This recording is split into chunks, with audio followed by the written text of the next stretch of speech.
আমার নাম প্রবীর, আমি মিরপুর 11 থেকে এসেছি এমজি ইলেকট্রনিক্স থেকে। আমরা এখানে আসছি আসলে ওয়ালটনের বিরুদ্ধে মানববন্ধন করতে। ওয়ালটন থেকে আমরা প্রতি মাসে জামাল আনতাম। ওয়ালটন থেকে মার্কেটিং এর ডিপার্টমেন্টের কিছু লোক আমাদের কাছে আসতো, ওরা আমাদের বলতো ভাই এই মাসে এই পার্সেন্ট পাইছেন, নানান কোয়ান্টিটি অফার, আপনার শোরুমের আপনার 5 স্টার রেটিং নিয়ে আমাদের এক একটা পার্সেন্টেজ বুঝে দিত।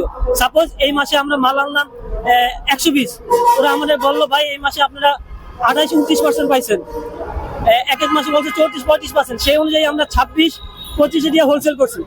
কিন্তু আমরা যখন দেখলাম তাদের লেজারের সাথে তাদের কথা কোনো মিল ছিল না। লেজারে দেখলাম আমরা পেয়েছি 18-19-20-21, কিন্তু তখন আমরা বেশি বিক্রি করছি 34-35-এ। ওভারঅল আমাদের 16-20% মতো লস এরকম হয়েছে।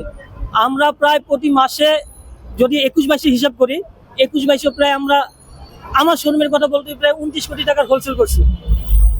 এরপরের মাসে আমরা করছি প্রায় মেবি 53 কোটি টাকা হোলসেল, কিন্তু কাজের কাজ দেখা যায় যেন ওই মাসে আমরা অলমোস্ট 8 কোটি টাকার মতো আমাদের আমাদের নিজেদের থেকে ঘাটতি হয়েছে।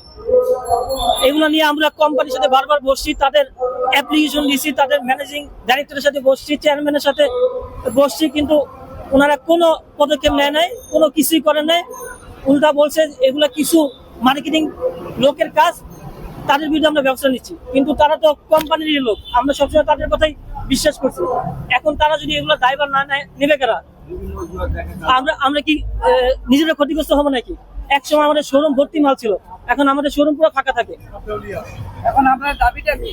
আমাদের দাবি আমরা আগেও ওয়ালটনের কাছে উপস্থাপন করেছি যে আমরা যেগুলো আপনার অ্যাপ্লিকেশনের মাধ্যমে জানিয়েছি, সুস্থ তদন্ত করুক, যদি আমরা ক্ষতিগ্রস্ত হই অবশ্যই আমাদের ক্ষতিপূরণ দিতে হবে। তাদের কাছে বারবার বলার পরে তারা কোনো পদক্ষেপ নিচ্ছে না। আমার কাছে মেমো আছে, লেজার আছে, সবকিছুই আছে, কিন্তু তাদের তো এগুলো দেখা উচিত, তারা এগুলা কোনো গুরুত্ব দিচ্ছে না। এখন আমরা সরকারের কাছে অনুরোধ করব সঠিক তদন্ত করে এগুলা খুব শীঘ্রই সমাধান করতে হবে। আচ্ছা, এরকম ভুক্তভোগী পরিবার কতজন আছে? আমার জানার মধ্যে পুরো বাংলাদেশে এগুলো 1000-এর উপরে আছে। আপনারা দেখবেন 2021-22 যত ডিস্ট্রিবিউটর আছে পুরো বাংলাদেশ কাভার করছে, তাদের নাম এখন কেউ নাই মার্কেটে, কারণ সব দেউলিয়া হয়ে গেছে। এখন তারা যদি এগুলো এখন ড্রাইভার না নেয়, আমাদের তো মানববন্ধন ছাড়া কোনো উপায় নেই। এবং আপনাদের মাধ্যমে আমরা সরকারের কাছে জানাতে চাই যে আমাদের অবশ্যই পাশে দাঁড়ান, আমাদের বাঁচান। ধন্যবাদ।